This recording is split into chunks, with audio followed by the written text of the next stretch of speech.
ફૂલ ગુલાબી શિયાળાની શરૂઆત તો ક્યારની થઈ ગઈ છે, પરંતુ આજે ઠંડુગાર જાણે અમદાવાદ શહેર થયું હોય તે પ્રકારની સ્થિતિ અમદાવાદ શહેરમાં જોવા મળી રહી છે।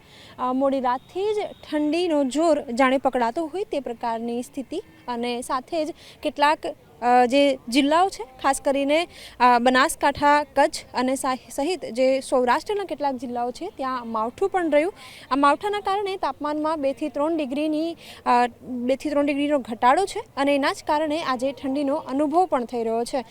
2 દિવસ પહેલાં પણ ધુમ્મસમય વાતાવરણ હતું અને આજે પણ ઠંડીનો અનુભવ સારો એવો થઈ રહ્યો છે। લોકો આ સમયનો સદુપયોગ કરી રહ્યા છે, લોકો કસરત કરી રહ્યા છે।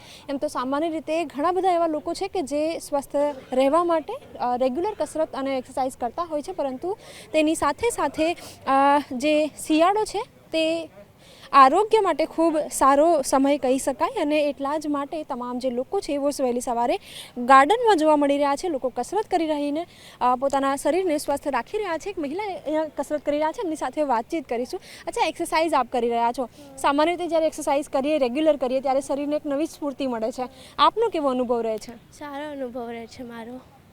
કેટલા સમયથી એક્સરસાઇઝ કરી રહ્યા છો? 2 વીકથી કરી રહી છું અને સારું રહે છે, એમ સ્ફૂર્તિ સારી રહે છે આખો દિવસ એમ। બિલકુલ, શિયાળાની સિઝન કસરત કરવાની સાથે સાથે આરોગ્યપ્રદ ખોરાક માટે પણ એટલી જ જાણીતી સિઝન છે અને આ જ સમયમાં લોકો આ સમયનો સદુપયોગ કરી રહ્યા છે। બીજી તરફ ઠંડીનો અનુભવ પણ આજે થઈ રહ્યો છે અને 2 થી 3 ડિગ્રી તાપમાનમાં ઘટાડો નોંધાઈ રહ્યો છે। કેમેરામેન તુષાર શાહ સાથે સપના શર્મા, ઝી 24 કલાક, અમદાવાદ।